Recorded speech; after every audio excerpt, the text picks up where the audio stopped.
Integrate it. Add wings to your career.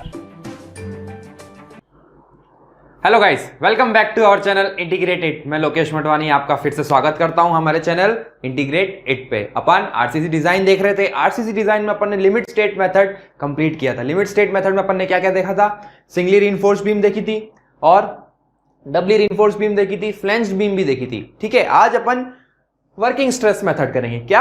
WSM। Okay, देखो मैंने बताया था कि वैसे अपन डिजाइन फिलोसॉफीज में पहले WSM पढ़ते हैं फिर लिमिट स्टेट पढ़ते हैं। ठीक है, बट मैंने पहले लिमिट स्टेट पढ़ाया, उसके बाद WSM पढ़ा रहा हूं। क्यों? क्योंकि देखो ये बहुत कम इंपॉर्टेंस रखता है WSM, क्योंकि आजकल अपन जितनी भी डिजाइन करते हैं actual day to day life में सब LSM पे होती है, और जो एग्जाम्स में भी क्वेश्चन आते हैं ना वो मोस्टली LSM बेस्ड ही होते हैं। ठीक है, WSM क्वेश्चन आते हैं बिल्कुल। जूनियर इंजीनियर में जो अपने एग्जाम्स होंगे, जेई के एग्जाम्स होंगे, उसमें WSM पे क्वेश्चन आते हैं श्योर आते हैं। एक क्वेश्चन तो आता ही आता है, खासकर SSC में और राजस्थान जेई में भी आ सकता है। ओके, तो अपन आज WSM को पूरे देखेंगे, सिंगली रीइंफोर्स्ड बीम भी देखेंगे।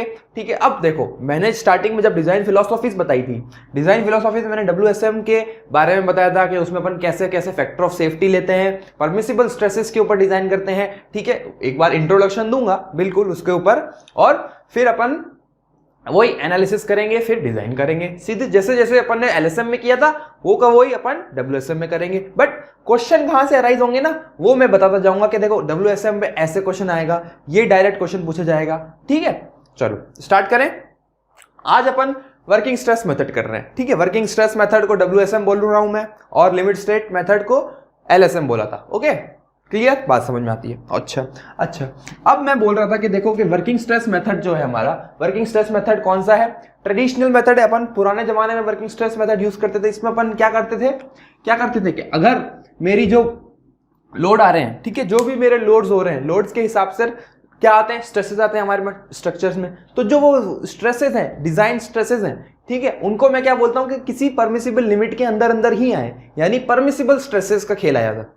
ठीक है, परमिसिबल स्ट्रेस के वैल्यू के अंदर ही मुझे क्या होने चाहिए? जो मेरे स्ट्रक्चर पे क्या मिलने चाहिए? स्ट्रेसेस मिलने चाहिए। जैसे मान लो कोई भी अगर सिग्मा आ रहा है, ठीक है, ये कोई स्ट्रेस आ रहा है मेरे स्ट्रक्चर पे, ये किससे कम होना चाहिए? हमेशा सिग्मा परमिसिबल से कम होना चाहिए। ठीक है, ये देखा था अपन ने। ओके, यानी मैं कह सकता हूं, क्या कह सकता हूं? अच्छा, अब परमिसिबल स्ट्रेस कैसे निकाला था?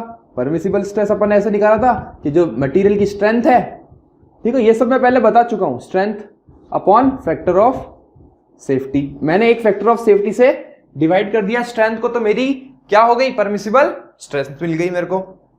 कि अब इस वैल्यू पर ही, मतलब मैंने क्या लगा दिया? एक फैक्टर ऑफ सेफ्टी लगा दिया। मतलब मैक्सिमम स्ट्रेंथ अगर मान लो 200 है, लेट अस सपोज 200 न्यूटन पर mm स्क्वायर है, और 2 फैक्टर ऑफ सेफ्टी ले लूं, तो मैंने क्या दे दिया कि 100। बस परमिसिबल लिमिट मेरी 100 है। मेरे स्ट्रक्चर में कितने लोड्स आने चाहिए, मतलब कितने स्ट्रेसेस आने चाहिए? 100। इस हिसाब से मैं क्या करूंगा? आगे डिजाइन करूंगा। ठीक है, ये वर्किंग स्ट्रेस मेथड था। अपन ने लिमिट स्टेट मेथड में मटेरियल के लिए अलग लगाया था पार्शियल सेफ्टी फैक्टर, याद करो, और लोड्स के लिए अलग लगाया था।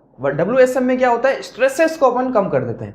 ठीक है, कि इसी लिमिट तक अपन स्ट्रेस हमारे स्ट्रक्चर में चाहेंगे, इससे ऊपर नहीं चाहेंगे। ओके, अच्छा, एक और मैंने बात बताई थी कि factor of safety for steel, हम जो स्टील के लेते हैं टेंशन में, ठीक है, फॉर स्टील इन टेंशन कितना लिया था? 1.8 समथिंग लिया था। ठीक है, 1 पॉइंट एग्जैक्ट वैल्यू नहीं होती है, 1.8 के करस्पॉन्डिंग होती है, पास में होती है, आसपास होती है।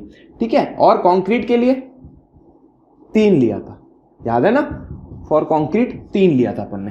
क्लियर? अच्छा, ये 3 भी एग्जैक्ट 3 नहीं है, 3 के आसपास, कभी 3 से ज्यादा भी हो जाता है, कभी 3 से कम भी हो जाता है। ये देखो, ये जो टेबल लिखी हुई है ना सामने, वो इसी को ही मैं भी समझाने वाला हूं कि जो अब ये देखो स्टील इन टेंशन है 1.8 और कंक्रीट इन बेंडिंग, ठीक है, ये बेंडिंग में है। इन बेंडिंग में कितना है? बेंडिंग कंप्रेशन बोल दो या सिर्फ बेंडिंग बोल दो, क्योंकि कंक्रीट अपन सिर्फ कंप्रेशन की बात करेंगे, टेंशन की बात नहीं करते। ठीक है, बेंडिंग कंप्रेशन में अपन ने कितना लेंगे? 3 लेंगे। ठीक है, अब ये तो बात हुई। अब ये 1.8 किस पे लगेगा? FY पे लगेगा, क्योंकि यील्ड स्ट्रेंथ पे लगेगा स्टील की। ठीक है, परमिसिबल स्ट्रेस स्ट्रेंथ, ये देखो मैं पहले बता चुका हूं, आपको लिंक मिल जाएगा इसका।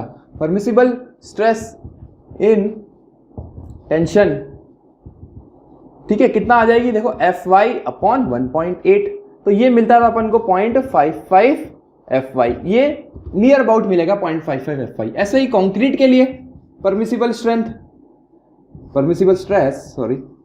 कितना होता है? देखो 3 से डिवाइड करूंगा तो ये आ जाएगा 0.33 FCK, ठीक है। देखो FCK है ये और ये FY है। हमेशा हमेशा हमेशा डिजाइन की बात करूंगा तो स्टील के लिए मैं यील्ड स्ट्रेंथ पे लगाऊंगा फैक्टर, और परमिसिबल स्ट्रेस अगर मैं कंक्रीट की बात करूंगा तो कैरेक्टरिस्टिक स्ट्रेंथ पे लगाऊंगा। ये सब अपन पहले देख चुके हैं, ओके, ये सब अपन ने देखा था। अब बात आती है कि सर ये टेबल क्या बना रखी है, तो देखो बेटा एस पर IS 456, फिर बता रहा हूं एस पर IS 456। अब ये जो अब सर आपने बोला था कि 456 2000 तो लिमिट स्टेट में बेस्ड है और आप WSM पढ़ा रहे हो, तो बेटा जो कोड खोल के देखोगे ना तो कोड में लास्ट में एनेक्स्चर्स में आपको ये मिलेगा वर्किंग स्ट्रेस मेथड, ठीक है। तो 2000 में भी जितना अपने काम की चीज है ना वो IS 456 2000 में भी गिवन है, ओके ना। वैसे 1978 में पूरा गिवन है WSM बेस्ड मेथड, जो हमारा कोड है IS 456 1978 वो कंप्लीट क्या है WSM बेस्ड है, बट अपन ये वाला फॉलो कर रहे हैं 456 2000। इसी में भी लास्ट के पेजेस में आपने को वर्किंग स्ट्रेस मेथड पूरा मिल जाएगा, ओके। तो टेंशन वाली बात नहीं कि सर आप 1978 पहले बोला था अब 2000 बोल रहे हो, ठीक है। इसी कोड में अपन को वर्किंग स्ट्रेस मेथड भी मिल जाता है, एंड में जाके देखना आप कोड पढ़ो, ओके। अब देखो मैंने एक दो टेबल बना रखी है। पहले क्या लिखा है, परमिसिबल स्ट्रेस इन कंक्रीट लिखा है। तो देखो M20 के लिए डायरेक्ट टेंशन में 2.8, बेंडिंग कंप्रेशन में 7 और डायरेक्ट कंप्रेशन में 5। ये देखो इनकी सिग्मा CC बोलता हूं, उसको सिग्मा CBC बोलता हूं, उसको सिग्मा TD बोलता हूं। अब ये सब चीजें क्या है, देखो 2.8, 7.0, 5.8, ये हम ऑलरेडी क्या कर रहे हैं, फैक्टर ऑफ सेफ्टी लगा के, ठीक है। किस पे लगा के, FCK पे 20 पे मैंने लगाया, ठीक है। ये M20 का मतलब FCK कितना है, 20 है ना, तो 20 डिवाइडेड बाई कुछ कर रहा हूं X, और मुझे कितना मिल रहा है 2.8, ठीक है। तो देखो डायरेक्ट टेंशन में कितनी कम वैल्यूज है, 40 का 4.4, 35 का 4, मतलब 10 near about 10 factor of safety लगा रहा हूं मैं टेंशन में, ठीक है। ये कोई वैल्यूज फिक्स नहीं है, क्योंकि इसीलिए ये कोड में दे रखे कि अपन को यही वैल्यूज लेनी है। जब डिजाइन करते हैं ना अपन तो कोड इसीलिए ही फॉलो किया जाता है कि अपन एग्जैक्ट वैल्यू ले अपन, क्यों, क्योंकि ये सब ये जो है 1.8 ये 3 ये जनरल वैल्यूज है, किसी के लिए फिक्स्ड नहीं है, हर इसके लिए अलग अलग वैल्यूज होती है डायरेक्ट टेंशन में, कंप्रेशन में और बेंडिंग कंप्रेशन में, ओके। तो देखो 20 को 7 से डिवाइड करो लगभग 3 आएगा, 25 को लगभग 8.5 को डिवाइड करो लगभग 3 आएगा, 30 को 10 से डिवाइड करो एग्जैक्ट 3 आ रहा है, देखो 35 अपॉन 11.5 करोगे फिर भी 3 के आसपास आएगा, 40 अपॉन 13 करोगे फिर भी 3 के आसपास आएगा।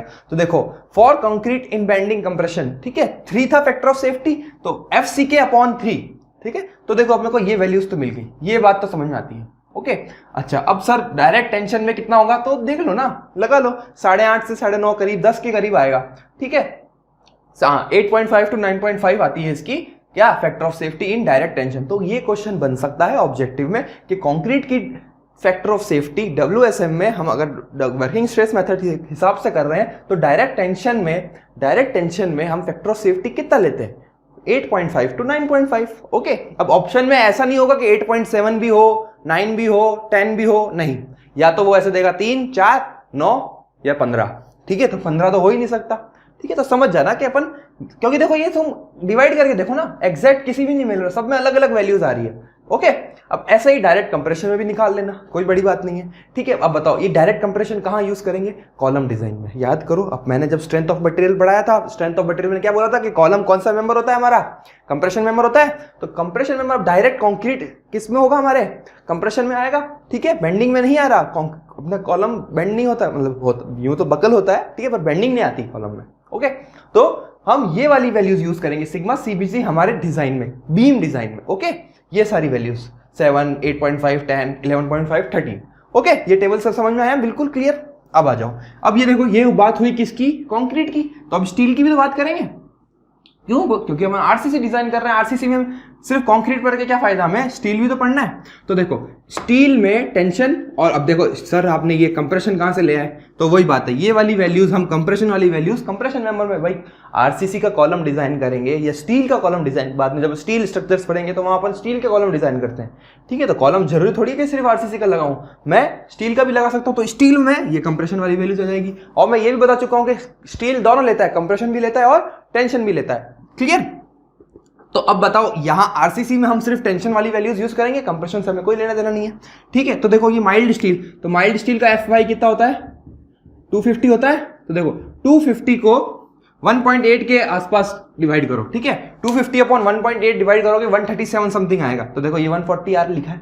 ऐसे ही ये हाई स्ट्रेंथ स्टील 415 होता है, 415 न्यूटन पर mm स्क्वायर, ठीक है। तो हाई स्ट्रेंथ स्टील 415 को 1.8 से डिवाइड करो तो ये 230 के आसपास आएगा। तो ये कोड ने एग्जैक्ट वैल्यूज दे रखी कि हमें यही वैल्यू यूज करनी है, क्लियर। ये जो 1.8 है वो भी अप्रोक्सीमेट है, जनरल वैल्यू है, ओके। चलो अब ये बोला है कि sir up to 20 mm dia, अगर मेरी स्टील की बार है 16 ले रहा हूं, 18 ले रहा हूं, 12 mm ले रहा हूं, तो मैं कितना लूंगा, 140 लूंगा, और इसके लिए तो 230 फिक्स है, ठीक है। अगर 20 mm से डायमीटर ज्यादा है तो 130 और यहां पर 230, ओके। सीधी सी बात है बेटा, ये अपने को वैल्यूज रिमाइंड होनी चाहिए। ये नहीं कह रहा मैं एग्जैक्ट याद कर लो, ठीक है, बस थोड़ा सा चेहरे आंखों के सामने से निकली हुई होती है ना वैल्यूज, तो दिमाग में कभी भी स्ट्राइक कर जाता है, ओके। बस क्योंकि ये देखो, ये वैल्यूज जब अपन क्वेश्चन करेंगे ना तो वैल्यूज कभी कभी डायरेक्ट हमें मिल जाएगी गिवन में, क्वेश्चन के एग्जाम स्टार्टिंग में ही अपने को ये वैल्यूज मिल जाएगा कि सिग्मा सीबीसी इतना है, ठीक है, जो भी है। बट ये वाली वैल्यूज याद करनी पड़ेगी 1.8 और 3, क्योंकि इसके ऊपर क्वेश्चन डायरेक्ट आ सकता है, ओके।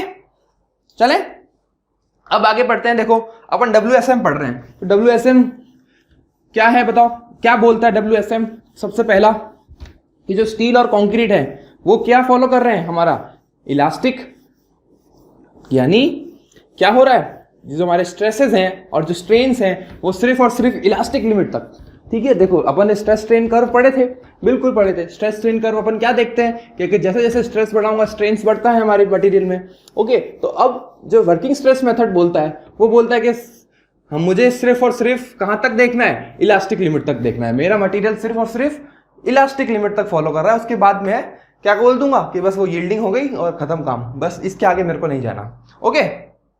तो अजम्पशन देखते हैं पहले, क्योंकि जैसे जैसे अपन ने देखो LSM का भी अजम्पशन देखे थे, कोई भी थ्योरी होती है उसके अजम्पशंस पहले होते हैं, तो अजम्पशन से भी क्वेश्चन आते हैं डायरेक्ट, क्लियर। अजम्पशंस, पहला अजम्पशन क्या बोलता है कि addition of the concrete and steel, addition of concrete and steel, ठीक है, इज परफेक्ट विद इन, थोड़ा मार्कर दूसरा चेंज कर लेते हैं, ठीक है, is perfect with in elastic limit, यानी कि जब तक इलास्टिक लिमिट है तब तक कंक्रीट और स्टील का बॉन्ड एकदम क्या है, रिजिड है, ठीक है। यानी अगर ये मेरी बीम है, ये मेरा स्टील है अंदर, ठीक है, तो इनके अब ये देखो ये कंक्रीट के अंदर स्टील है, ठीक है, तो यहां पर इनके बीच में बॉन्ड बनेगा, ठीक है। ये बॉन्ड एकदम क्या होना चाहिए, परफेक्ट बॉन्ड होना चाहिए। परफेक्ट बॉन्ड का मतलब जो स्ट्रेन्स इन स्टील है वो स्ट्रेन्स इन कंक्रीट, ये दोनों बराबर होना चाहिए। जितना ये डिफॉर्म होगा उतना ही स्टील भी डिफॉर्म होना चाहिए। अगर स्टील ज्यादा डिफॉर्म हो गया कंक्रीट से तो क्रैक्स डेवलप हो जाएंगे, कंक्रीट ज्यादा डिफॉर्म हो गया अपना स्टील से तो फ्रैक्चर हो जाएगा मेरा मटेरियल, क्लियर। यानी WSM का सबसे इंपॉर्टेंट असम्पशन क्या हुआ कि वही stresses in steel is equals to stresses in concrete, सीधी बात है। मतलब इनका बॉन्ड क्या होगा, परफेक्ट होना चाहिए मेरा बॉन्ड, ओके। अगला सेकंड, ये समझ में आया ना, strains in steel equals to strains in concrete, ये ई का मतलब होता है स्ट्रेन। अब ये सब चीजें देखो, आपको जो भी मेरे से पढ़ा हुआ है इनको सबको पता है कि ई क्या होता है, स्ट्रेन होता है। एस को किससे लिख रहा हूं मैं, स्टील को डील कर रहा हूं, ओके। देखो ये स्टील है, ये पूरा कंक्रीट है, क्लियर। चलो अब वही प्लेन सेक्शन रिमेन प्लेन, ये देखो अपन थ्योरी ऑफ बेंडिंग में भी यही देखा था। जब बीम की बात करेंगे अपन तब ये असम्पशन आएगा, भले कोई भी थ्योरी हो। प्लेन सेक्शन रिमेन प्लेन, कोई भी सेक्शन, ठीक है, before and after the bending, before and after bending, clear. अच्छा अब बात आती है कि क्वेश्चन सर इस पे नहीं आएगा, क्वेश्चन किस पे आएगा कि ये अजम्पशन किसके लिए नहीं होता, डीप बीम्स के लिए, ठीक है। अब सर बात आ गई, डीप बीम क्या होता है बताता हूं। Plane section remains plane before and after the bending, but ये अजम्पशन किसके लिए वैलिड नहीं है, not valid for deep beams. Deep beams, देखो ये एक बार एसएससी में क्वेश्चन आ गया था कि ये डीप बीम के क्या क्राइटेरिया होता है। तो डीप बीम की क्राइटेरिया ये होती है, डायरेक्ट लिख लेते हैं। डीप बीम के लिए L/D L बाई डी अपन को देखना था। L क्या है? Effective span to overall depth, effective span to overall depth, हमें ये रेशियो निकालना है। पहली सिंपली सपोर्टेड बीम है तो L बाई डी मेरा अगर 2 से कम है, लेस देन 2 है, तो मेरी वो क्या होगी? Deep beam. सेकंड, अगर कॉन्टिन्यूअस है, कॉन्टिन्यूअस बीम है और L by D less than कितना है? 2.5 है, ठीक है, तो मेरी क्या होगी? Deep beam. तो ये एक बार क्वेश्चन आ गया था कि L by D less than 2 होना चाहिए अगर डीप बीम है। अगर मेरी डीप बीम नहीं है तो L by D greater than 2 होगा। देखो D, L by D less than 2 यानी डी ज्यादा होगा, डेप्थ ज्यादा होगी, तभी तो मैं उसको डीप बीम बोल रहा हूं। क्लियर?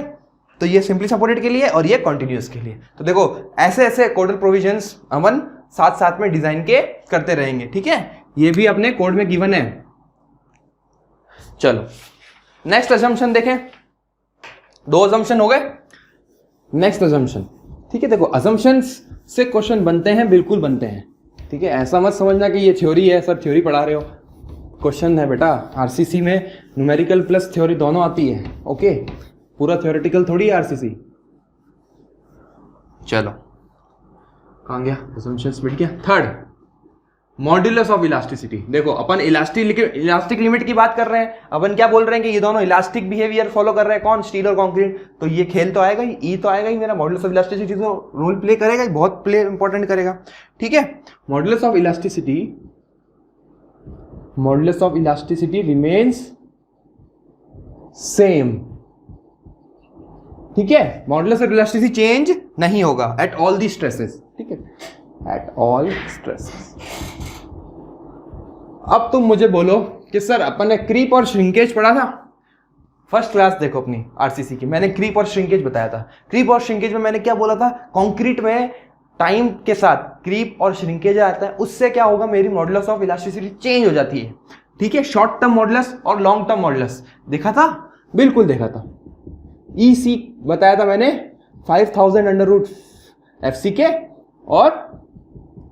और क्या बोला है? नाम दिया था एक और, लॉन्ग टर्म मॉड्यूलस। ये तो था हमारा short term modulus of elasticity, modulus of elasticity, ठीक है। वो अपन को क्रीप कोफिशिएंट से अपन क्या कर लेते थे? डिवाइड कर देते थे, ठीक है, वो लॉन्ग टर्म आ जाता था। अभी मैं इसके ऊपर आ रहा हूं कि सर आपने बोला था कि जब अपन क्या मानते हैं कि शॉर्ट टर्म इलास्टिक मॉडल, जैसे अपन ने कंक्रीट बनाया, आरसीसी बनाया, ठीक है। अब जरूरी थोड़ी है कि मैं सिर्फ 1-2 दिन या 10 दिन तक इसको देखूंगा, ठीक है। आरसीसी बीम तो बहुत सालों तक रहती है, ठीक है। तो अब ये सर शॉर्ट टर्म मेरा लॉन्ग टर्म में नहीं हो जाएगा क्या? ये वैलिड रहेगा मेरा असम्पशन कि modulus of elasticity remains same and all this? नहीं, कैसे वैलिड रहेगा? कोई चांस ही नहीं है वैलिड रहने का, ठीक है। यानी ये कभी भी, मतलब यूं तो थ्योरी कर रहे हैं अपन, थ्योरी का तो असम्पशन है, बट इन रियल लाइफ ये फॉलो नहीं होता है। तो कोड क्या बोलेगा? देखो हर सबकी मुसीबत का जड़ हमारे पास कोड है, ठीक है। हमको कोड फॉलो करना है, कोड हमें बताता है कि अच्छा ये है तो तुम ये फॉलो करो, ठीक है। तो देखो अब वो लेके आता है बेटा मॉड्यूलर रेशियो, मॉड्यूलर रेशियो लेके आता है एक चीज, ठीक है। मॉड्यूलर रेशियो अपन सोम में भी पढ़ चुके हैं, क्या होता है? Ratio of modulus of elasticity of steel upon concrete, ठीक है। तो देखो इसके हिसाब से, किसके हिसाब से? ये हमारा के भाई modulus of elasticity remain same at all. तो अगर मैं स्टील का 2 × 10⁵ ले लूँ, लेट अस सपोज, और इसको ले लूँ 5000 अंडर रूट FCK, तो ये होना चाहिए हमेशा हमेशा, ठीक है। बट कोड ये नहीं बोलता, कोड बोलता नहीं तुम ये मत करो, तुम पार्शियली मान लो कि क्रीप और श्रिंकेज आ रहा है, ठीक है, और वैल्यू ले लो 280/3 सिग्मा CBC डायरेक्ट, ठीक है। देखो अब ग्रेड ऑफ कंक्रीट के हिसाब से M चेंज हो रहा है, बिल्कुल चेंज हो रहा है, आई ना बात समझ? देखो यहां भी FCK है बट यहां CBC है, सिग्मा CBC। मतलब अभी अपन ने टेबल देखी थी थोड़ी देर पहले, उसमें क्या देखा था? किसमें? बेंडिंग कंप्रेशन में देखा था, तो सिग्मा CBC ये, ठीक है। ये इस पे आगे आने वाला हूं मैं, अभी असम्पशन चल रहा है। तो मॉड्यूलर रेशियो हमें कोड बोलता है कि 280/3 सिग्मा CBC लेना है, ठीक है। किस असम्पशन को करने के लिए? इस असम्पशन को करने के लिए, ओके। आ जाओ नेक्स्ट असम्पशन, फोर्थ, ठीक है। ये अभी अपन देखने वाले हैं मॉड्यूलर रेशियो, अच्छे से टेंशन मत लो, क्योंकि ये सारा हमारा डिजाइन जो है ना, वर्किंग स्ट्रेस मेथड, इसके ऊपर टिकी है, मॉड्यूलर रेशियो के ऊपर, ओके। आ जाओ फोर्थ, पूरा का पूरा टेंशन कौन लेगा? स्टील लेगा, ये हमारा असम्पशन है। Tension is born entirely by steel. Okay, यानी अपन ने क्या बोल दिया कि कंक्रीट की टेंसाइल स्ट्रेंथ नेग्लेक्टेड. ठीक है. नेक्स्ट असम्पशन बोलता है कि no initial stresses, there is no initial stresses in steel. There is no initial stress in steel. ठीक है. तो ये असम्पशंस हो गए. बात समझ में आई? क्लियर? चलो एक नोट और है. अच्छा ठीक है, एक नोट है, इसके ऊपर क्वेश्चन बन सकता है आपका एग्जाम में सीधे सीधे. इस नोट के ऊपर क्या बोलता है कि देखो, मैंने बताया था कि वर्किंग स्ट्रेस मेथड की एक बहुत बड़ी क्या है, खामी है कि वो लोड्स को डिस्क्रिमिनेट नहीं कर सकता. लोड्स को डिस्क्रिमिनेट मतलब उसको पता नहीं है कि ये डेड लोड है या लाइव लोड है या अर्थक्वेक लोड है या विंड लोड है. वो तो सीधे सीधे क्या बोलेगा, बस स्ट्रेस को मेरे परमिसिबल लिमिट के अंदर रख दो, बस मुझे और कोई मतलब नहीं है. ठीक है. यानी अब अगर अर्थक्वेक और विंड लोड आ जाए तो क्या करूं मैं? तो ये बोलता है कि सीधे सीधे क्या बोलता है, ये बोलता है कि परमिसिबल स्ट्रेसेस को बढ़ा दो किससे, 33.13. ठीक है, यानी 33.33% से इंक्रीज कर दो. तो मैं किससे ले लूंगा, इफेक्ट ऑफ मेरा क्या हो जाएगा, विंड एंड अर्थक्वेक लोड. ये एक क्वेश्चन आ सकता है. ठीक है. अगर मेरे को effect of wind and earthquake load लेने हैं तो according to WSM permissible stresses को क्या कर दूं मैं, 33.33% या 33.13% को बढ़ा दो. ये भी कोड में गिवन है. ओके. अब मैं बात करूंगा देखो मॉड्यूलर रेशियो की अच्छे से. ठीक है, मॉड्यूलर रेशियो. ठीक है. अच्छा, अब बात आती है कि सर अपन ने मॉड्यूलर रेशियो जब सॉम में पढ़ा था, तब अपन ने जब कंपोजिट बीम आई थी ना, सैंडविच बीम, याद करो कंपोजिट बीम्स, उसमें देखा था अपन ने मॉड्यूलर रेशियो ES/E, E1/E2 किया था ना. तो यहां आ जाओ.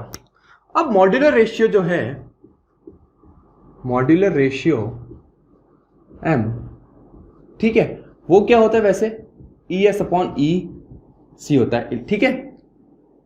और कोड क्या कहता है, 280/3 सिग्मा CBC. ये वैल्यू हमें कोड बोलती है कि ये लेना है हमने को. ठीक है, मॉड्यूलर रेशियो. अच्छा, अब ये काम क्या आ रहा है, देखो अभी वैसे अजम्पशन मैंने लिखा है नहीं, बट अजम्पशन है किसका, WSM का. क्या कि जो मेरा मटेरियल है वो होमोजेनियस एंड आइसोट्रोपिक है. वो तो हर थ्योरी का हमारा अजम्पशन रहता ही रहता है. ठीक है. अब बात आती है कि सर आपने पहली क्लास में बोला था कि RCC एक हिट्रोजीनियस मटेरियल है, बट सारी थ्योरीज तो अपन होमोजीनियस के हिसाब से कर रहे हैं कि नहीं कर रहे हैं. ठीक है. तो बात आती है कि सर इसको मैं हिट्रोजीनियस को होमोजीनियस में कैसे कन्वर्ट करूं. ठीक है, मेरे को बात समझ में आती है. स्टील और कंक्रीट दो अलग अलग मटेरियल है, मेरी RCC एक कंपोजिट बीम है, मेरी RCC एक हिट्रोजीनियस मटेरियल है. ठीक है. ये भी क्वेश्चन आया हुआ है कि RCC जो मेरी बीम है वो हिट्रोजीनियस है, होमोजीनियस है, आइसोट्रोपिक है. ठीक है. आंसर क्या होगा, हिट्रोजीनियस होगा. ये तो एक ऑब्जेक्टिव क्वेश्चन है, बिल्कुल फर्जी सा, बट वो काम यहां आएगा.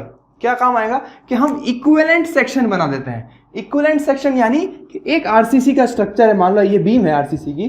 ठीक है. ये मेरा AST है, ये मेरा कंक्रीट का एरिया है.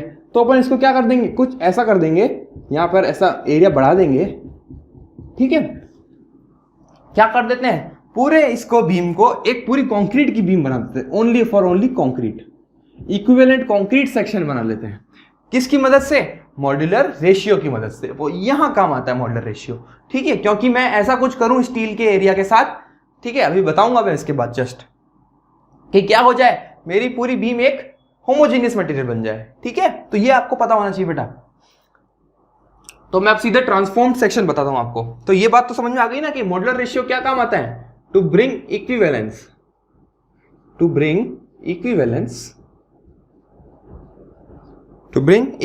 Among composite material.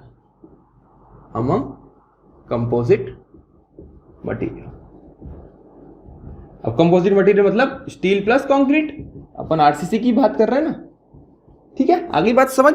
चलो अब बेटा मैं ट्रांसफॉर्म्ड सेक्शन बता रहा हूं. इक्विवेलेंट सेक्शन बोलो, ट्रांसफॉर्म्ड सेक्शन बोलो, ये इंपॉर्टेंट है बेटा बहुत, क्योंकि अपन सारी एनालिसिस है ना इसके ऊपर करेंगे.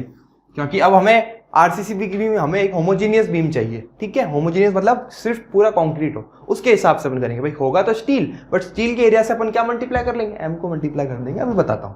ओके. आ जाओ. ट्रांसफॉर्म सेक्शन यही बता देते हैं. Transformed section. तो ये देखो, पहले मेरे पास बीम है, ठीक है, ऊपर बन गई क्या ज़्यादा, चल कोई नहीं। ये है इसकी विड्थ, ये है इसकी इफेक्टिव डेप्थ डी, ठीक है। देखो अपन एलएसएम पढ़ चुके हैं, अब ये सब चीजें पता थी। यहां मैंने क्या लिया था, एक्सयू लिया था, यहां लूंगा मैं एन, ठीक है। डब्ल्यूएसएम में अपन एन लेंगे या एक्स लेंगे, देखो क्योंकि अपने को काफी बुक्स में एन लिया हुआ है, इसलिए अपन ने एन लिया है, ठीक है। भले तुम एक्स लो, कुछ भी ले लो। ये क्या है, न्यूट्रल एक्सिस की डेप्थ, ठीक है। ये क्या है हमारा एरिया ऑफ स्टील, और यहां है अपन कंक्रीट, पूरा एरिया ऑफ कंक्रीट। क्लियर, मैंने ये बात बताई थी। तो भाई साहब डब्ल्यूएसएम में क्या बोला था कि हमारा इलास्टिक लिमिट में है। इलास्टिक लिमिट मतलब स्ट्रेस इन स्टील, और इलास्टिक ये क्या फॉलो कर रहे हैं, हमारे हुक्स लॉ फॉलो कर रहे हैं। अच्छा, एक असम्पशन ये भी है कि ये हुक्स लॉ फॉलो कर रहा है, ठीक है। ये असम्पशन में मैंने लिखा नहीं था, बट वही इलास्टिक बिहेवियर है, वही सब चीज आ गई, ठीक है। यानी हुक्स लॉ फॉलो कर रहा है। हुक्स लॉ फॉलो कर रहा है तो क्या होगा बताओ, ये हो जाएगा sigma S upon E S, stress upon modulus of elasticity. ऐसे ये क्या हो जाएगा, सिग्मा सी अपॉन ई सी। होगा कि नहीं होगा? तो देखो यहां से सिग्मा एस कितना आ गया, ई एस अपॉन ई सी सिग्मा सी। देखो ई एस कितना आ गया, एम इंटू सिग्मा सी आ गया। आई बात समझ में बेटा? यानी कि देखो स्ट्रेस इन स्टील अगर मुझे चाहिए, स्ट्रेस इन स्टील चाहिए, तो मैं क्या कर दूं, सीधे सीधे सिग्मा सी से एम को मल्टीप्लाई कर दूं। कंक्रीट में जो हमारी स्ट्रेस है उसको एम से मल्टीप्लाई कर रहा हूं, तो मेरी क्या मिल जाएगा, मेरे को सिग्मा एस मिल जाएगा। अभी भी ये ट्रांसफॉर्म नहीं हुआ है, ट्रांसफॉर्म अब होएगा। देखो अब मैं बात करता हूं एक जनरल, ठीक है। भले तुम कॉलम ले लो चाहे कैसा भी ले लो, एक मैं बीम ले लेता हूं, कैंटिलीवर बीम मान लेता हूं एक, ठीक है। अगर मैं इधर एक पी लोड लगा रहा हूं, ठीक है, ये बीच में स्टील भी है और ये कंक्रीट भी है, ठीक है। ये तो बात समझ में आती है। तो बताओ ये जो पूरा लोड पी है वो P S plus P C के बराबर होगा। यानी ये जो लोड रजिस्ट कर रहा है वो इसमें कंक्रीट प्लस स्टील दोनों में ट्रांसफर होगा, ठीक है। अलग अलग ट्रांसफर होगा, मैं ये नहीं कह रहा ये दोनों इक्वल है, पीएस और पीसी इक्वल नहीं है, इन दोनों का सम पी के बराबर होगा, इतना पता चलता है। अच्छा, अब लोड क्या होता है, स्ट्रेस इनटू एरिया। तो sigma S into A S plus sigma C into A C होता है। बट अब यहां देखो, अगर मैं सिग्मा एस को एम सिग्मा सी रख दूं, एम सिग्मा सी रख दूं, और देखो सिग्मा सी कॉमन निकाल दूं, तो सिग्मा सी आ गया M A S plus A सी आया। कौन निकल के आ गया, लोड के बराबर आ गया। अब देखो ये भी एक स्ट्रेस है और ये भी एक पूरा एरिया है, एरिया है। तो मैं मान सकता हूं कि ये अगर पूरा एरिया कंक्रीट का है, कौन सा, अगर मैं मेरी बीम पूरी कंक्रीट की बनाता और इतना एरिया डाल देता तो उतना ही लोड कवर इसको रजिस्ट करता कि नहीं करता। यानी ये इक्विवेलेंट एरिया मिल गया मेरे को, मिला कि नहीं मिला, इक्विवेलेंट एरिया। अरे यार पेन में है ही नहीं क्या, इक्विवेलेंट एरिया है ना। अरे इसमें भी नहीं है, चलो दिख जाएगा। ओके, इक्विवेलेंट एरिया मिल गया अपन को। इक्विवेलेंट एरिया किसका मिला मेरे को, अगर मैं ये पूरा एरिया किसका, एम किसको, देखो कहां गया ये इक्विवेलेंट एरिया आ गया मेरे पास, M A S plus M A S plus A C. ये इक्विवेलेंट एरिया किसका है, कंक्रीट का है। अगर मैं पूरा का पूरा कंक्रीट डाल दूं, यानी ये जो मेरी बीम है वो कैसे कन्वर्ट होके कितनी आ जाएगी, देखो ये ऐसे बन जाएगा। यानी स्टील के एरिया में अगर मैं एम से मल्टीप्लाई कर दूं और वापस वही पूरी बीम एज इट इज रख दूं, तो मेरा ट्रांसफॉर्म बन गया पूरा सेक्शन। ये मेरा ट्रांसफॉर्म कैसे बन गया, ये ऐसे बन गया, ठीक है। ये जहां रीइंफोर्समेंट था वहां मेरी स्टील बढ़ गई, ये स्टील का एरिया बढ़ गया, एम ए एस टी हो गया, ये एम ए एस टी हो गया, ठीक है। या ए एस लिख दो कोई फर्क नहीं पड़ता, और ये हो गया ए सी, ठीक है। ए सी तो था ही, तो ये मेरी पूरी बीम किसकी बन गई, कंक्रीट की बन गई। और मेरा जो सेक्शन हो गया वो क्या हो गया, ट्रांसफॉर्म्ड हो गया, किसमें, एक होमोजीनियस मटेरियल में। अब मुझे बस ये इसको एनालिसिस करना है, इसमें कैसे स्ट्रेसेस आएंगे, इसमें कैसे स्ट्रेसेस आएंगे, कैसे न्यूट्रल एक्सिस आएगी, वगैरह वगैरह। ओके, आई बात समझ? आ जाओ, अपन ने ट्रांसफॉर्म्ड एरिया भी देख लिया, ठीक है। अब मैं सिंगली रीइंफोर्स्ड बीम पे चलता हूं, क्योंकि हमें डिजाइन तो क्या करनी है, बीम करनी है ना। तो चलो सिंगली रीइंफोर्स्ड को पहले एनालाइज करते हैं, ठीक है। जैसे अपन ने क्या किया था, वहां पर टेंशन और कंप्रेशन की मोमेंट बराबर किए थे ना, वैसे ही यहाँ पर भी वही करना है, ठीक है, टेंशन और कंप्रेशन को बराबर करना है, और क्या, वह वैसा ही डायग्राम आएगा इसका भी। क्लियर, आ जाओ।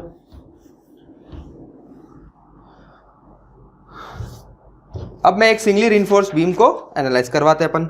Singly reinforced beam, clear. अच्छा, तो सिंगली रिइंफोर्स्ड बीम कैसे बनी, ये लो भैया, एक यहां नीचे टेंशन में रिइंफोर्समेंट प्रोवाइड कर दिया। अच्छा, अब मैं पहले क्या निकालूंगा, limiting depth of neutral axis, वही जैसे अपन ने लिमिटिंग डेप्थ निकाली, ठीक है, एक्चुअल डेप्थ निकाली, सब वही चीज करेंगे वापस।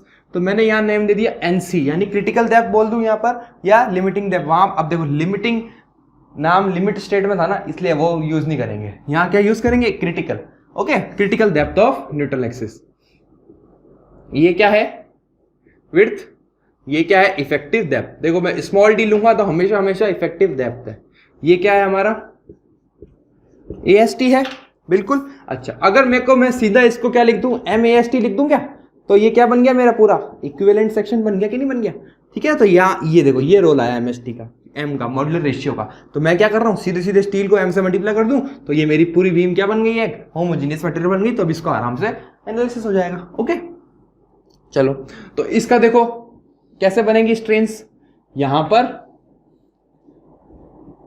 ये ऐसे डायग्राम बना, ये ऐसे डायग्राम बना, ठीक है। अब मेरे को बात समझ में आती है कि देखो अपन ने लिमिट स्टेट मेथड में स्ट्रेस डायग्राम अलग बनाया था और स्ट्रेन डायग्राम अलग बनाया था। अब यहां दोनों लीनियरली वेरी कर रहे हैं। ओके, तो मैं एक ही बनाऊंगा यहां पर। तो यहां सिग्मा CBC कंप्रेशन में, इधर सिग्मा ST अपॉन M। अच्छा, अब बात आती है कि सर ये आपने सिग्मा ST अपॉन M क्यों किया, क्योंकि बेटा ये अब कॉन्क्रीट है, स्टील नहीं है।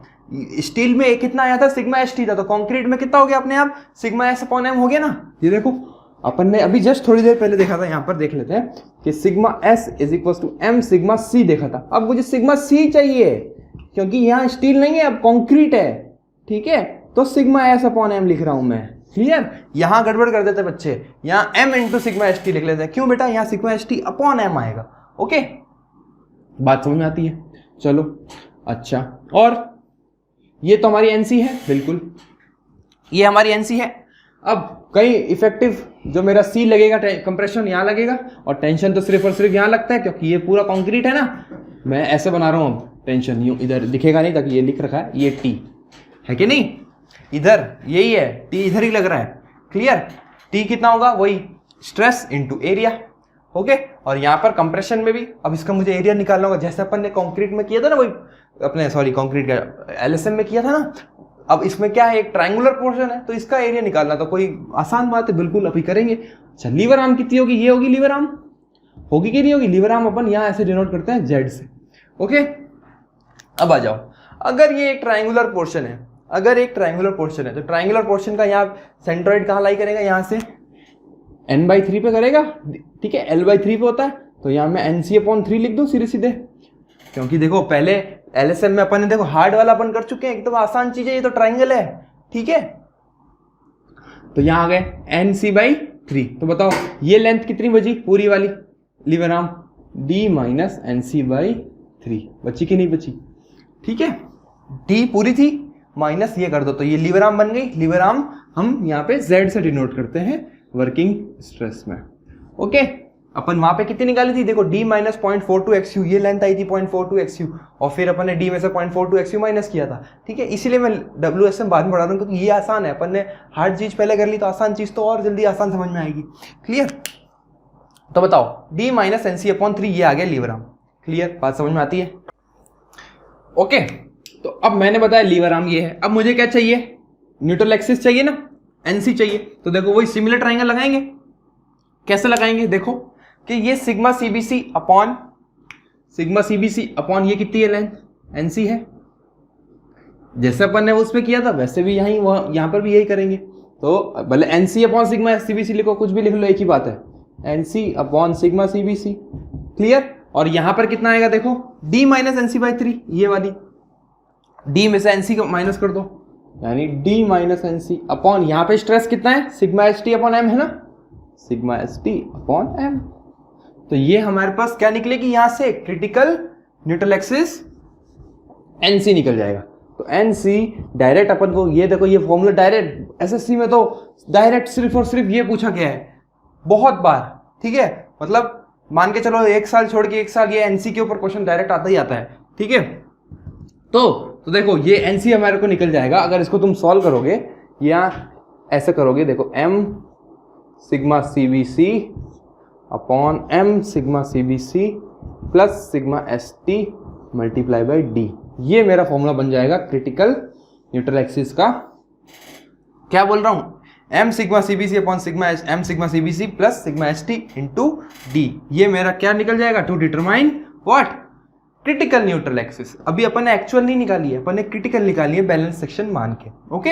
अब देखो ये सब चीज में जितना भी बोलता जा रहा हूँ ना वो सब अपन पहले देख चुके हैं अपन, ठीक है। बस अब ये मेथड ही तो नया है, बाकी सब चीजें तो वही है, वही लीवर आर्म है, वही फोर्सेस है, वही कंप्रेशन है, वही टेंशन है, वही स्ट्रेसेस है, सब कुछ चीजें तो वही है, ओके।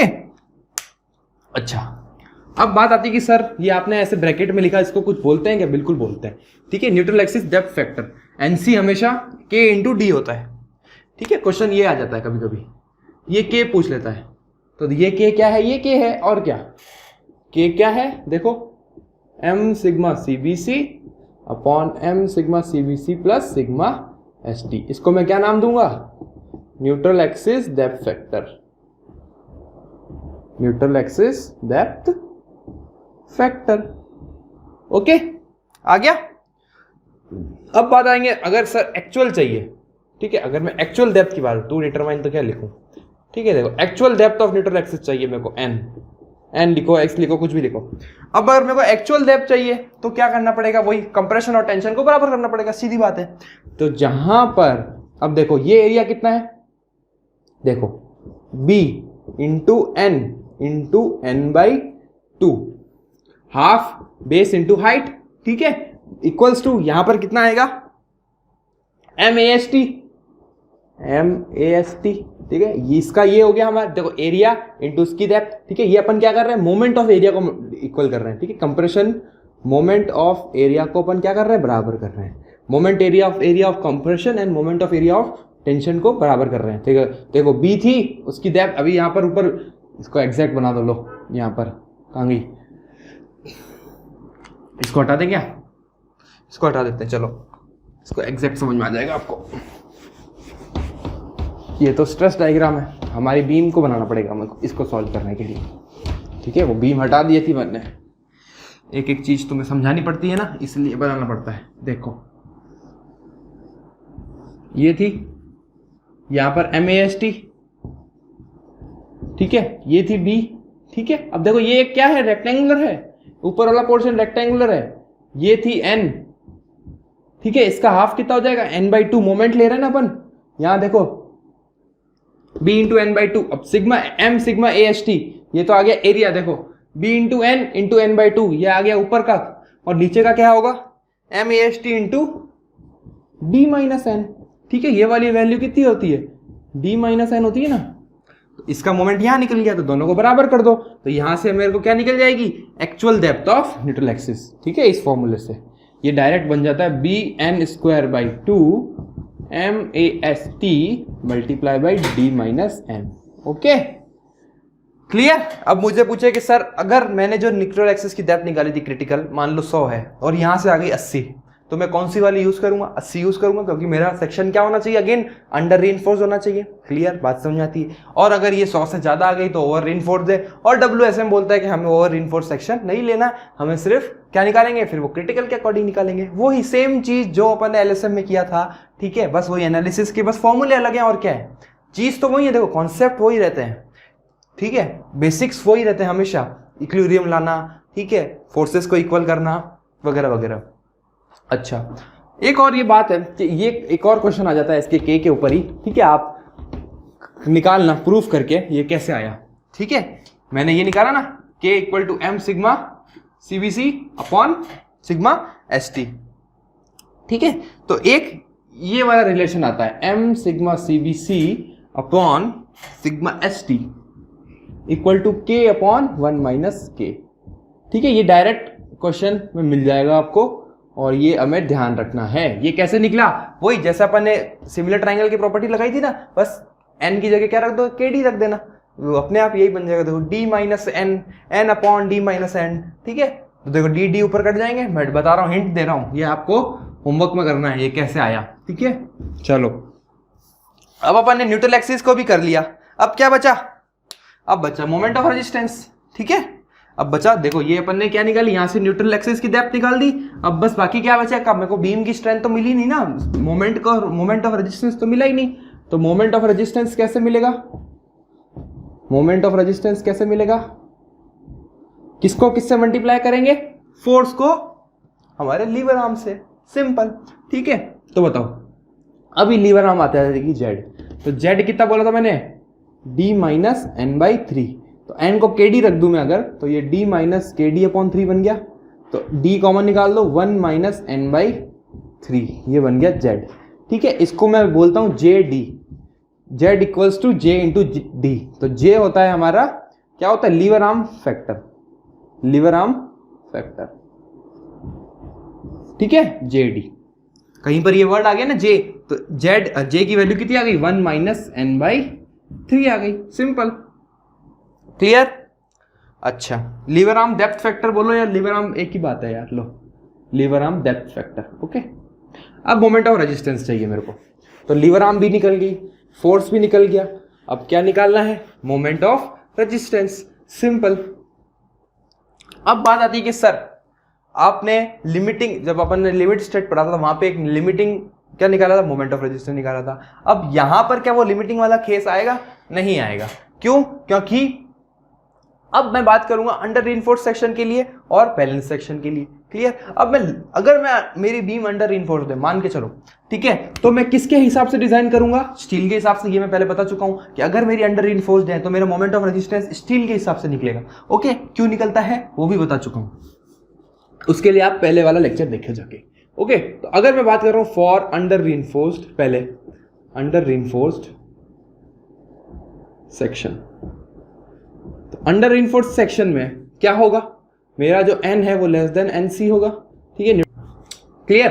तो n is less than nc, यानी क्या है ये देखो, न्यूट्रल एक्सिस की डेप्थ जो है, हमारी एक्चुअल डेप्थ जो है वो किससे कम है, हमारी क्रिटिकल डेप्थ से। तो जो मेरी मोमेंट ऑफ रेजिस्टेंस है वो किसके हिसाब से निकलेगा, स्टील के हिसाब से निकलेगा, यानी AST एरिया, ठीक है, AST आ गया एरिया इंटू सिग्मा ST, ये आ गया force into lever arm d minus n by 3। तो ये तो किसके वजह से मिला, अंडर रीइंफोर्स्ड के लिए। अच्छा अब बात आती है सर बैलेंस्ड के लिए क्या होगा, अगर मेरी क्या हो जाए, कंक्रीट और स्टील दोनों एक साथ इक्वल क्या करें, बैलेंस करें, हमारे C equal to T, clear. यानी क्या हो, हमारे कंक्रीट और स्टील दोनों साइमल्टेनियसली हमारे मैक्सिमम स्ट्रेन को रीच करें, ठीक है। यानी कि अगर मैं बात कर रहा हूं फॉर बैलेंस्ड सेक्शन, पहले मैंने अंडर रीइंफोर्स्ड इसलिए बताया ताकि आप यहां गड़बड़ ना करो, फॉर बैलेंस सेक्शन, ठीक है, तो मेरा मोमेंट ऑफ रेजिस्टेंस कितना होगा, ठीक है। ये काम की चीज है अपनी, देखो मोमेंट ऑफ रेजिस्टेंस, तो अपन ने पहले फोर्स निकाला था, फोर्स कितना निकाला था याद करो, देखो ये वाला था, ठीक है, ये थी हमारी MAST, यहां पर ये था हमारा B, ये था हमारा N, ठीक है। यहां पे कितना लग रहा था, सिग्मा CBC लग रहा था ना मैक्सिमम, तो हाफ सिग्मा CBC, देखो ट्राइंगल था इधर, अब मुझे इसका एरिया चाहिए, इसका एरिया चाहिए, तो हाफ सिग्मा CBC, ठीक है, इनटू ये लेंथ कितनी थी, क्रिटिकल डेप्थ थी NC इंटू B, एरिया ये तो हो गया, देखो स्ट्रेस इंटू एरिया, अब मल्टीप्लाई बाई क्या करूं, लीवर आर्म, तो d minus n by 3, clear है ना। अब सिर्फ n लिखो या NC लिखो एक ही बात है, क्योंकि अब मैंने बैलेंस सेक्शन बोल दिया। तो m कितना आ गया, देखो हाफ सिग्मा CBC, n को मैं kd रख दूं, b यहां से भी d कॉमन निकाल दो, तो क्या बन जाएगा 1 माइनस k बाई 3 बनेगा ना, 1 माइनस k बाई 3। तो देखो इसको अगर मैं सबको सारे टर्म्स में रख दूं कांस्टेंट, तो ये बनता है RUBD स्क्वायर, ठीक है, ये RBD स्क्वायर लिख दो, RU मत लिखो, अल्टीमेट वो उसमें लिखते थे अपन, RBD स्क्वायर। ये अब R क्या है, देखो R क्या क्या बच गया, हाफ सिग्मा CBC K, और ये क्या है J, है कि नहीं? देखो बस, अब यहां से मुझे क्या मिल गया? Moment of resistance for balance section. अच्छा, अब सर बात आती है कि सर आप ये तो कंक्रीट की वजह से है, ठीक है, ये कंक्रीट की अपन ने क्या यूज किया है? कंक्रीट का यूज किया है ना, ऊपर वाला सेक्शन यूज किया है, नीचे वाला सेक्शन यूज करो तो अभी ले लो, ये वाला सेम आ जाएगा, AST sigma ST area of steel into अपना क्या stress multiply by D minus N by 3। देखो लीवर आर्म चेंज नहीं होगी, ये भी दोनों इक्वल आएंगे, सेम टू सेम। ओके, किसकी वजह से है ये? स्टील की वजह से, ये कंक्रीट की वजह से। और ये अंडर इनफोर्स के लिए अपन सिर्फ और सिर्फ किसके लिए लेंगे? ओनली फॉर ओनली स्टील की तरफ से लेंगे। क्लियर? बात समझ में आई? अब एक क्वेश्चन कर लें? बिल्कुल कर लेते हैं, ठीक है। इसको मैं नाम दे देता हूं, देखो MC और ये MT, ठीक है, फॉर कंक्रीट, कंप्रेशन और टेंशन ले लो, एक ही बात है। और यहाँ अपन टेंशन के हिसाब से लेते हैं। क्लियर? चलो अब एक डिजाइन का क्वेश्चन कर लेते हैं, एनालिसिस का, फटाफट से, ताकि अपना बिल्कुल क्लियर हो जाए। वर्किंग स्ट्रेस मेथड देखो इतना ही है, ये सब जितनी भी मैंने ये चीजें बताई ना, K J सब कुछ Z, इसमें से सारे एक एक क्वेश्चन बनते हैं ऑब्जेक्टिव में, यही क्वेश्चन बनते हैं। अपन अब बहुत जल्दी एक क्वेश्चन सीरीज भी शुरू करने वाले हैं RCC की, ठीक है। जैसे अपन ने सॉम में किया था ना, कि भाई थोड़ा सिलेबस कवर किया, उसके बाद क्वेश्चंस किए, बस, ठीक है। RCC में देखो अपने लिमिट स्टेट WSM दोनों 2 और डिजाइन फिलोसॉफी 3 यूनिट हो चुकी है, ठीक है। अपन ने बीम भी डिजाइन कर ली, अपन ने एनालिसिस भी कर लिया, तो काफी हद तक अपन ने काफी मोस्ट इंपॉर्टेंट जो वेटेज कवर करता है ना RCC का, वो कवर कर चुके हैं अभी तक। क्लियर? तो एक क्वेश्चन है, देखो फटाफट से एक क्वेश्चन देख लेते हैं जल्दी से, ठीक है। मोमेंट ऑफ रेजिस्टेंस चाहिए मेरे को, कैलकुलेट मोमेंट ऑफ रेजिस्टेंस, ठीक है। बीम गिवन है मेरे पास, क्या है ये? 316.5 है, देखो 16 mm की 3 बार, और विड्थ गिवन है मेरे पास 400, और इफेक्टिव डेप्थ गिवन है मेरे पास 550 mm। क्लियर? और कुछ गिवन होना चाहिए? बिल्कुल। ग्रेड ऑफ कंक्रीट तो गिवन ही नहीं है, M25 Fe415, और सिग्मा CBC भी गिवन है, सिग्मा ST भी गिवन है। इसका सिग्मा ST बताओ जल्दी फटाफट। 230। देखो ये तो पता ही होना चाहिए, और ये होती है 8.5 न्यूटन पर एम स्क्वायर। क्लियर? मुझे क्या चाहिए? Moment of resistance. सिंपल। तो पहले क्या करूंगा मैं? एक्चुअल डेप्थ भी निकालूंगा, क्रिटिकल डेप्थ भी निकालूंगा, देखूंगा मेरा सेक्शन अंडर रिइंफोर्स्ड है या नहीं। सिंपल। तो बताओ सबसे पहले मुझे क्या चाहिए होगा? M चाहिए होगा, मॉडुलर रेशियो। तो मॉडुलर रेशियो मुझे अगर पता नहीं होता, 280/3 सिग्मा CBC होता है, तो मैं नहीं निकाल पाता। जल्दी से फटाफट बेटा कैलकुलेट करो। तो ये आ जाएगी मेरे पास 8.5। ये आंसर देखो कितना आ रहा है? 11। क्लियर? आ जाओ। मुझे क्या चाहिए? NC कितना देखा था अपन ने? M सिग्मा CBC, ये क्या है? Critical depth upon M sigma CBC plus sigma ST। जल्दी से वैल्यू पुट करो सारी की सारी। 11/8 इंटू मल्टीप्लाई बाई 8.5 प्लस 230, ये कितनी आ रही है क्रिटिकल डेप्थ? अच्छा अरे भाई इंटू D तो करो, ये तो K है बस, मल्टीप्लाई बाई 550।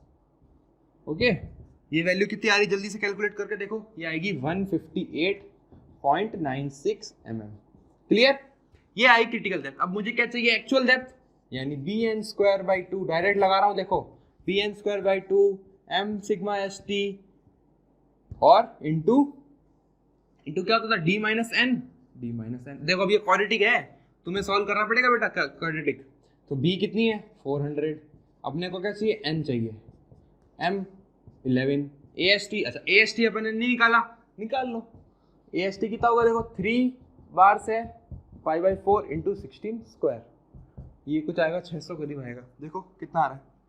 हाँ 603.18 mm स्क्वायर। ओके, इसको किस पे पुट करेंगे? यहाँ पर 603। D कितना है? 550 माइनस n। तो देखो ये एक n में क्वाड्रेटिक है, ठीक है। एक्चुअल डेप्थ में एक क्वाड्रेटिक आई, तो इसको क्वाड्रेटिक को सॉल्व करने पड़ेगी, और ये क्वाड्रेटिक को सॉल्व करने के बाद हमारा n जो आएगा वो आएगा 119.5 mm। तो बताओ बेटा, ये हमारी क्रिटिकल से कम है? कम है ना? यानी ये कौन सा सेक्शन हुआ? Under reinforced section. हुआ कि नहीं हुआ? हुआ। तो आ जाओ, मोमेंट ऑफ रेजिस्टेंस तो बहुत आसान है फिर तो निकालना। मोमेंट ऑफ रेजिस्टेंस बहुत आसान है। किसकी तरफ से निकालेंगे अपन? स्टील की। हेल्प से, यानी या टेंशन की हेल्प से, यानी mt निकालेंगे अपन, जो मेरा मोमेंट ऑफ रेजिस्टेंस होगा mt, वही sigma S T A S T D minus n by 3। A S T बताओ 603, सिग्मा एस टी बताओ 230, 550 माइनस एन कितना था 119.5/3 और इंटू 10 की पावर -6 कर देना किलोमीटर मीटर के लिए। तो ये वैल्यू आ जाएगी मेरे पास निकल के 70.77 किलो न्यूटन मीटर। ओके, बात आई समझ में? क्लियर? अच्छा, अब मुझे एक बहुत बड़ा डाउट है, किसको? तुम्हें भी होना चाहिए। क्या डाउट है कि सर कि हमने सर mt तो निकाला, माना, मैंने बात समझ में आती है, पर मैं ऐसा कुछ करूं कि मैं mc की तरफ से वो वाला फॉर्मूला था, कौन सा, हाफ सिग्मा cbc इंटू के डी जे जो भी था bd स्क्वायर, है ना, था ना, अभी जस्ट अपन ने पहले देखा, तो उसकी मदद से निकालना चाहता हूँ। किसकी मदद से? कंप्रेशन की मदद से निकालना चाहता हूँ। तो वो कैसे निकलेगा? वो डायग्राम देखो, फिर डायग्राम की मदद से समझ में आएगा। ये तो निकल के अपना आंसर आ चुका है, आंसर आ चुका है, मैं आंसर के बाद वाली चीज बता रहा हूँ, ठीक है? यहाँ देखो, बहुत अच्छी चीज बता रहा हूँ बेटा, ठीक है? अपना वर्किंग स्ट्रेस मेथड, आज अपना ये लेक्चर बस यहाँ खत्म है, ठीक है? देखो, अपन ने क्या बोला कि अगर ये बैलेंस सेक्शन है, ठीक है, तो यहाँ आएगी न्यूट्रल एक्सिस, ठीक है, यानी ये सिग्मा सीबीसी और ये sigma S T upon M बिल्कुल क्या करेंगे, एक साथ करेंगे। स्टील में इतना आएगा, कंक्रीट में इतना आएगा। अब बात समझ में आती है मेरे को ये। अच्छा, अब बात आती है कि अगर अंडर रीइंफोर्स्ड सेक्शन है, अगर मेरा सेक्शन अंडर रीइंफोर्स्ड है, तो क्या होती है, न्यूट्रल एक्सिस ऊपर शिफ्ट हो जाएगी, होगी कि नहीं होगी? यानी अब मेरी न्यूट्रल एक्सिस यहाँ है, कम हो गई। देखो, ये तो क्या थी, क्रिटिकल डेप्थ थी। अरे यार, लिंक क्लिक हो गई क्या? कोई बात नहीं, ये तो क्या थी, हमारी क्रिटिकल डेप्थ थी। ओके, दूसरा पेन ले लेते हैं, हाथ थोड़ा खराब हो गया, कोई बात नहीं, इधर आ जाओ। ये क्या आ गई, क्रिटिकल डेप्थ। अच्छा, सॉरी, क्रिटिकल डेप्थ तो ये थी NC, और N क्या आएगी मेरी, कम आएगी, आएगी ना। अब ये एक्चुअल डेप्थ है, अब एक्चुअल डेप्थ तो न्यूट्रल एक्सिस यहाँ है, अब स्टील में तो ये यहीं जाएगा, तो ये देखो, ये वैल्यू हमें कम मिलेगी ना, यानी ये हम इसके करस्पॉन्डिंग निकाल लेते हैं। अब मैं F लिख रहा हूँ, F सिग्मा CBC लिख रहा हूँ, सिग्मा ना लिख के F सिग्मा C लिख रहा हूँ। मुझे यहाँ इस वैल्यू के करस्पॉन्डिंग अगर मैं निकालता ना, MC की जगह में ये रखता ना, half F sigma CBC multiply by वही BD स्क्वायर इंटू KJ, ठीक है? मैं डायरेक्ट लिखा है, अब मैंने क्यों, इसमें इधर मैंने BD स्क्वायर सीधा मल्टीप्लाई कर दिया है। ओके, अगर मैं ये F सिग्मा F CBC निकाल लेता ना, देखो ये बात समझे, अगर ओवर रीइंफोर्स होता तो क्या होता, ये ऐसे जाती, ये वैल्यू नीचे चली जाती, ये कम हो जाती, स्टील में कम हो जाता, ठीक है? ओवर रीइंफोर्स में मेरा कंक्रीट मैक्सिमम कर लेगा पहले, किससे, स्टील से, बट अंडर रीइंफोर्स में क्या होता है, स्टील पहले यील्ड हो जाता है कंक्रीट से। ओके, ये अपन पहले सब कुछ चीज देख चुके हैं। ये किसके लिए था, ओवर रीइंफोर्स के लिए था, और ये किसके लिए, अंडर रीइंफोर्स के लिए। ओके, बात समझ में आई? तो हम अगर मैं ये निकाल लूँ FCBC किसके करस्पॉन्डिंग, मेरी इस बीम के करस्पॉन्डिंग, तो मैं MC के हिसाब से भी निकालूंगा, तब भी उतना ही मोमेंट आएगा। ये आपको समझने पड़ेगा, बहुत इंपॉर्टेंट चीज़ है बेटा ये, ठीक है? तो मैं देखो समझाऊं, अब मुझे किसके हिसाब से निकालना है, इसके हिसाब से, तो FBC अपॉन ये लेंथ कितनी है N, देखो FCBC अपॉन N, ठीक है? अब इक्वल टू सिग्मा ST, देखो जैसा अपने क्रिटिकल के लिए किया था वैसे ही अब मैं इसके लिए करूंगा। यहाँ पर कितना आ जाएगा, D माइनस N। अब ये N कौन है, एक्चुअल डेप्थ वाली N है, ठीक है? इसीलिए ये F कम हो गया, तो FBC निकाल दो, बहुत सिंपल है बेटा, सब वैल्यूज पुट करके ये आ जाएगी। देखो 119.5, 500 माइनस 119.5, ऊपर आ जाएगा सिग्मा ST कितना था, 230 अपॉन 11, ठीक है? इसको सॉल्व कर दोगे तो ये वैल्यू निकल के आ जाएगी बेटा 5.80। देखो कम हो गई ना वैल्यू, 5 वो 8.5 थी और ये हो गई 5.10, बस। अब उसमें वैल्यू पुट कर दो, देखो MC भी वही इतना ही आएगा, हाफ इंटू 5.80, क्योंकि देखो कंप्रेशन और टेंशन हमेशा बराबर ही रहेंगे।